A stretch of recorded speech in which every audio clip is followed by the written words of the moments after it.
Hi, good morning, friends. Laura here. Obviously, I haven't gotten ready yet. I was just getting ready to Bible journal and then also track my treatment days. So if you have not followed me and heard about this yet, I have triple negative breast cancer and I'm going through chemotherapy currently. And they gave me a little tracker book that little planner, blank pages, and you can do whatever you want with it. And I like to track how I'm feeling based off of a color-coded system, yellow, red, and green. Green for good, great day, yellow for and red for like, you were sick, really bad day. And the reason I do that is so I can see my treatment days so far have always been on Tuesday. They try to keep you on the same day, so the chemo goes in your body at a consistent rate, and that way I could look at it and see a pattern. Okay, well on this, I know 2 days after I'm going to feel this way, or this symptom tends to pop up at this time. Again, you can't, this isn't guaranteed, but it's just something helpful. I'm a very type A organized person, and I need something tangible that I can do. So me and Eliza came up with our color-coded system. And as I was getting ready to fill it out this morning, I realized that I had my first red day. So red is no bueno, good, or not good, bad, very, very sick. And I got thinking like, okay, well, why did this day happen? I've had all green days so far. And a green day, again, does not mean perfect. It means, like good. I can function through my day. I can homeschool, straighten up the house, play with the kids, function through life, right? That's what a green day would be classified as. It's loud here. This is real life. I'm a mom. I have 2 kids. I have a 4-year-old and an 11-year-old. So it's loud here. This is real life. So I'm sorry my videos are loud, but that's just how it is here, if I'm being totally honest.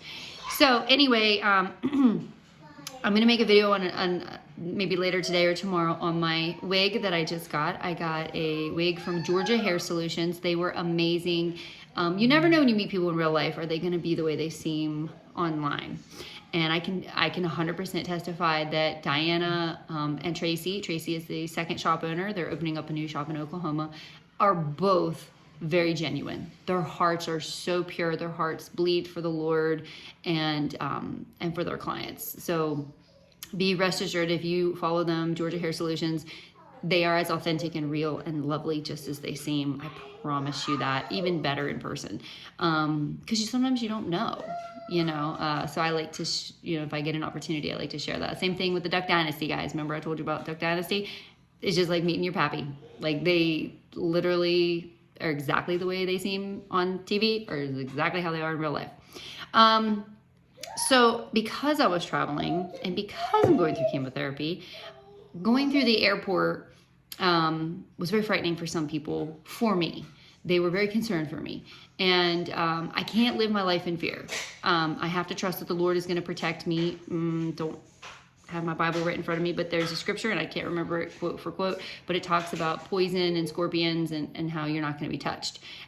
So I should have looked it up. My faith is in the Lord. My trust is in the Lord. So I'm not going to be stupid. I'm not going to be like, making bad choices, but at the same time, you can't live your life in total fear. With that being a note, I did try not to touch anything, which is harder than it sounds. So at the airport, I went with my dad. The reason I went with my dad was because he was the one who offered to take me. He paid for the trip, so shout out to my dad. And it would have been a lot of money to take all of us. Like if I would have taken Travis, then someone has to watch the kids. So then you got to take the kids, or you have to burden somebody with babysitting. So because I need so many babysitters here recently, we just decided that my dad would just take me and Travis had to stay behind, which is hard. Like, he didn't get to experience that with me and he didn't get to do the trip with me. So shout out to Travis for humbly staying home and doing the most important job, which was watching our babies, Eliza and Lucas. And so my dad went with me and blessed me with taking me on the trip. And so when we got to the airport, I'm like, I can't be touching all this stuff. I mean, there's just too many people, too many germs. So you know how when you go through security, there's like bins that you put your stuff in. my dad literally was standing in front of me and he would pick everything up, and then I would take my shoes off and my coat off and all the things, and he just trying to make minimal of me touching anything. I literally, when I was walking, was holding onto my bag so I would remember, don't touch anything.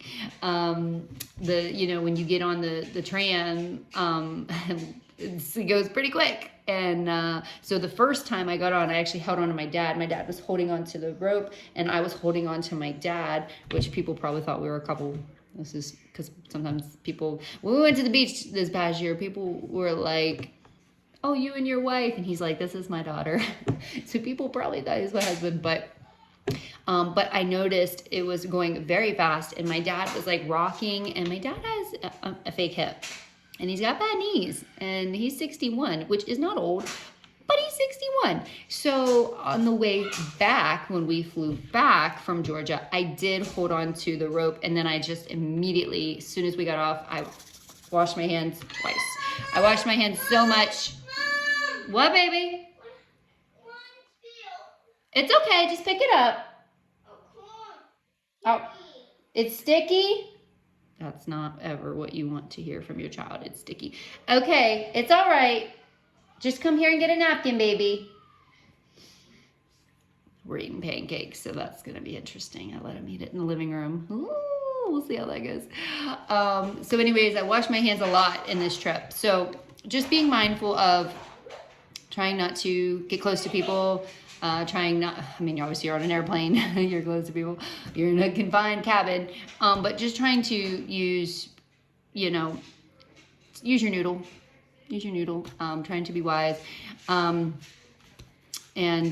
trying not to touch things, and trying to be smart in that aspect to the best of my ability. But also at some point you have to trust God, and you have to say, I heard, I believe it was Jace Robertson. It's funny because I just mentioned them, but I believe it was Jace Robertson talking about he was traveling during COVID and people would come up to him in the airport, of course, because he's a celebrity. And he was like, I'd shake their hand. I'm not going to live in fear. Now, I have obviously my immune system is under attack. Chemotherapy kills all of your cells.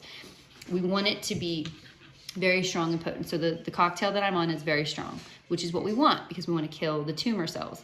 But with that, it does kill your good cells. So you have to be smart. I prayed on the trip. I said, Lord, if you don't want me going on this trip, make it clear to me. I did not feel that he said that because I wouldn't have went if I would have heard that from the Lord. I would have trusted my God.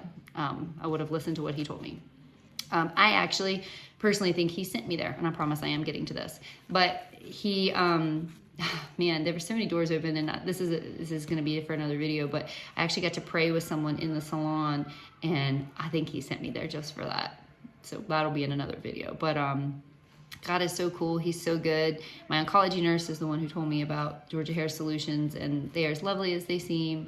All wigs are not created equal. Again, I'll talk about that in my next video, but it was an amazing trip, and I'm so incredibly grateful for the trip. But this back to treatment planner that I have and why I had a bad day. Because we were traveling, so I live in West Virginia. We're 2.5 hours from BWI, so traveling, as I'm like a small child. If I drink anything, I'll have to go potty.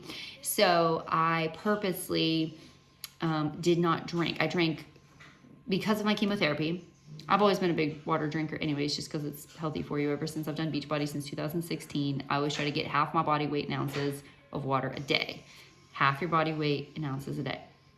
But because of chemotherapy, I'm drinking even more. And that's because you're literally pumping, like I said, toxins into your body. And so they really stressed upon me, you really need to be flushing this out. You really need to be drinking a lot of water.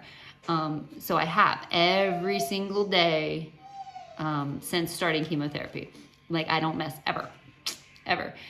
So on Friday, we left at 10 a.m. and we were traveling to BWI Airport. And I decide I'm not going to drink anything because I don't want to have to pee on the plane. Because again, that's me touching things and going in, and I was trying to minimize risk. I thought I was protecting myself by being smart and not touching things. So I don't drink. Well, then we land. We have an hour drive from the airport to our hotel near Georgia Hair Solutions. And again, I don't drink any water because I'm in the rental car and I'm like, I don't know where there's a bathroom stop. It's P.S. where we went, it just looked like Romney, West Virginia. If you're local to me, you know where that's at. I don't live in Romney, but that's close to me. And it's just like a small town vibe. Everybody is so nice. Oh man, down south is where it's at, y'all. We need to move, I'm telling you. So I didn't drink my water. So fast forward, it's 8 o'clock at night. I have had literally zero water, not one sip. Okay, I'm feeling great. I'd also only had an omelet for breakfast. We missed lunch just because we weren't hungry. My medicine makes me not hungry. My dad wasn't hungry, so we just skipped lunch. So I get to, we get to the restaurant to eat, and there's a 40-minute wait, and it's 8 o'clock. So my dad's like, do you want to stay here at this nice steakhouse? Or do you want to, Jimmy Steakhouse is what it was called. And he said, or would you like to go somewhere else? I said, let's just go somewhere else. We tried this pizza place, 40-minute wait. It was called The Brickery. Looked and smelled amazing. Didn't get a chance to eat there, but it looked amazing. It's just, again, like just small town vibe. Everyone is so friendly and you just wanted to go in. The atmosphere just felt amazing. But anyway, so we ended up at the DQ at the Dairy Queen. And I don't know if y'all know this about me, but I can't eat that anytime. So I'm like, this is not going to go good when I've only had an omelet today and no water. So I said, I'm going to get a salad. So I got a salad from the Dairy Queen. It did have the crispy chicken in it, but I only ate maybe like a quarter of the salad, not even really that much. And then I got me a cookie jar Blizzard because I saw it and it looked good. And I was like, hey, I haven't eaten all day. My doctor told me to eat high calorie. I'll replace the calories. Again, I think I'm protecting myself. What a fool, what a fool, what a fool. Oh my goodness. Okay, so then I'm like, oh my gosh, Dad, I haven't had any water. Like, I have to have water because the toxins. So he takes me to this cute little gas station and I get 3 bottles of 1 liter water. So a liter is like, I think like 33 ounces. So I start chug-a-lugging the water because it's 8. By this time, it's like 8:45. And I'm like, I have got to get some water in my system. We get back to the hotel, FaceTime the babies, sick as a dog. Literally so sick. So was I sick because I ate the Dairy Queen? Was I sick because I didn't have any water? Was I sick because of the chemo meds? Was I sick because of combination? Plus all the steps and traveling through the airport all day. It was a lot of walking, a lot, because we had to go to the rental car place and it was very far. But needless to say, Friday was a red day. Ended up taking, so they give you medicine, anti-nausea medication to bring home. I just took Zofran. They gave me 2 different kinds, but I just took the Zofran and I curled up in that bed. I was like, and I was like, Lord, thank you. You know what? I wasn't even mad. I'm like, this is probably my fault. I probably did this by not thinking, right? Like I thought I was protecting myself at the time. Each step of the way, I thought I was protecting myself, but I just made it worse. But I said, I just want to thank you that I made it through the airport. Thank you that it appeared as if no one was sick. I mean, I was watching people like a hawk. You never know, but I was trying. Thank you for this blessing of a trip. Thank you that I had got to FaceTime my babies before I got sick. I mean, just nothing but joy and blessing, because it's so easy to sit there and complain. Past Laura, prior to 2020, would just sit there and complain and feel sorry for herself, have this little pity party. Oh, poor me. And it's like, you know what? I'm just so grateful that I'm here, and I'm so grateful that I made it here before I got sick. So it was a pretty rough night. I was up several times throughout the night. It was pretty rough. And I really did not get very much sleep, which again is very important when you're going through chemotherapy. But I am very thankful to say, woke up the next morning at 7, and shortly after, not right away, probably about like 10 o'clock, I felt really good. So then back to green. And I learned my lesson with the water. So as soon as I woke up on Saturday, I said, Dad, I gotta drink the water. I had 80 ounces in before mid-afternoon. I don't know. I mean, I was getting it in. And then my body just felt so good. So Saturday and Sunday were both green days. So I'm going to mark that in here on the calendar. But I just, you know, I don't even know if anybody cares about this, but I just wanted someone to hear that, like, if you are traveling, or if you know, if you're like me and you have to tinkle a lot, it's not good to cut your water out. It's better to drink your water when you're going through chemotherapy, because I've done that before. This is what I do. We go to Myrtle Beach, we drive down, I don't drink. I wait till we get there, and then I try to catch up. When you're going through chemotherapy, you can't do that. And again, it could have been the ice cream. It could have been all of the walking I did. It could, I mean, I don't know. It could have been a combination, or it could have just been a bad day. I don't know. I don't think it was. I think it was just, I think this round of meds is going significantly well. And I don't think it was from the med. If it was like I said, a combination, not getting it that flushed out. But I'm just so grateful for the trip. I just wanted to pop in and say hey and tell you all about the treatment planner, and get it marked off. If you want to see what it looks like, it looks like this. It's obviously not filled in all the way because I haven't done it yet, but see the boxes? So the orange highlighted, that's my chemo days. And then I write my med list and if I had any reactions, and then I box how I was feeling based off of the day. And then very tiny, I'll write throughout the week if I have any symptoms. So like I told you all, the one day I had like a rash on my back. I also had a rash this weekend on my back again. Very minimal. I don't even want to complain about it. It doesn't hurt, it doesn't itch. It's just I put my hand back there and I'm like, oh, there's like a little bumpy rash. I shared it with my oncology nurses. They're aware of it. It's normal. It's the meds. But anyways, anything like that, I take an erasable pen and I just jot it down. That way, when I go to treatment on Tuesday, I open this planner up and they look at it and they said, I see this many days after you had bathroom issues, because that's TMI, but that is the biggest, hardest part, bathroom issues. You're either one way or the other. I did another video on this another day, so y'all will feel me on that. Or I noticed these days you were more tired, or these days you had a rash.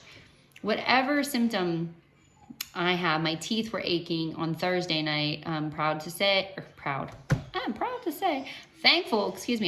to say they're not aching anymore. So praise the Lord on that, because it was very painful and I couldn't eat. I couldn't bite. I could barely drink water, which could have also been a thing. I did get all my water in Thursday, but it was very difficult to drink water. So that could have been part of it. But it's important that you're tracking all of your stuff, so that they know how to best help you. That your team can look and see what's going on with you and best help you. So anyway, this was a very long way of explaining my treatment planner and our weekend. P.S. We did get to eat at Jimmy's on Saturday night.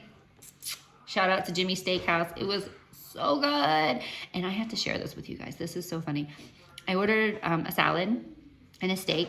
And when they did my salad order, she handed me this strip of paper, like this big, and on it, it had everything that you could possibly imagine in a salad. Cucumbers, peppers, onions, tomatoes, croutons, cheese, so forth and so on. And she said, scratch out everything you do not want on your salad, and the rest we'll put in it. And I was like, and then she's like, at the bottom, put your salad dressing. And I'm like, what? This is genius. I was like, why do they not do this where I live? Because, you know, you get your salad and you like pick half the things out, or it gets mixed up, right? Or the waitress takes forever writing down what you want, trying to be specific. Nah, just strip of paper, cross out what you don't want. I was like, this is genius, and they need to do it at every single restaurant. And everybody has the sweetest, cutest accent in Georgia. I was really hoping I'd leave with a cute little Georgia accent. I didn't think it would happen after just a weekend, but I was really pulling for it. I was like, yes, please, that I get this accent. Because they were just so stinking cute. And everybody is so kind. Same thing with Louisiana, guys. I'm telling you, it's like a different world. Everybody is dressed normal. Everybody's kind. Everybody just makes conversation. Again, I'll put this in my next video, but like when I got my wig, so the first night I went in, I was bald. So then the second night when I went in, it was a wig. And so I was asking the waitresses, hey, like, could y'all tell this was a wig? Well, then there was people behind me, and I was like, total strangers. And I was like, I'm gonna ask them. Like, excuse me, ma'am. Like, you don't know me, and I'm sorry to interrupt you when you're just trying to get your steak. But does this look like a wig? And they were like, no. I was just sitting here thinking how beautiful your hair looked, and then there was a woman over here who just starts talking to me, and then another woman and her husband, just friendly, just real people. And I thought, man, if everybody was just like that everywhere you went, right? But where I live, it's not like that. I live in West Virginia, but I live on the border of Maryland, and especially Maryland, it is not like that. It is a totally different atmosphere. So I'm just trying to, just gotta get some more money. Just gotta get some, I need God to open some doors and get me moved down south for so many reasons. But I just love y'all, and I just wanted to tell you about the treatment planner, and just be smart. Just be wise. If you drink your water, all of you, everybody, every single person needs to drink water, but especially if you're going through chemotherapy, do not do what I did. Also could have been blood sugar because I had only eaten the omelet, and then I missed lunch because I wasn't hungry. But sometimes even if you're not hungry, you need to try to eat. Mistakes were made, and it was all my fault. But lesson learned, and we won't be doing that again. But I'm so grateful for the opportunity. I'm so grateful for the trip. I'm so grateful for Travis, watching the kids and just supporting me. I'm so grateful for my dad for loving me and supporting me and taking his time, and also providing the trip for me. Because that's a big deal. And I know not every single person gets to do that. And that's why I want to share my next video about wigs. Because again, not all wigs are created equal, and it's not as easy to find a wig in person as you think. So I'm going to be, not right this second, but I'm going to make a video later today or tomorrow on finding your perfect wig and what it's like at Georgia Hair Solutions. So I love y'all. And remember, Jesus loves